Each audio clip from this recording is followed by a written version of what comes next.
Welcome to the Salmon Runs YouTube. Enjoy the video.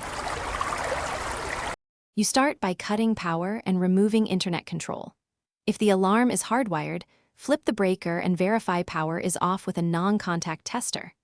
Once done, open the Nest app and remove the Protect from your account so it won't chirp or report errors. Make sure you have a ladder, a flathead screwdriver, and a replacement battery or wire cap ready.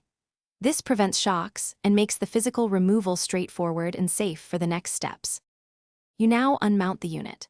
Climb the ladder, grip the Nest Protect firmly, and rotate it counterclockwise to disengage the bayonet mount.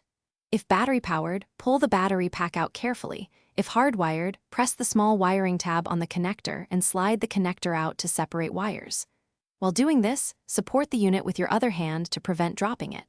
Make sure to keep screws or the mounting base. You'll need them if reinstalling or replacing the device.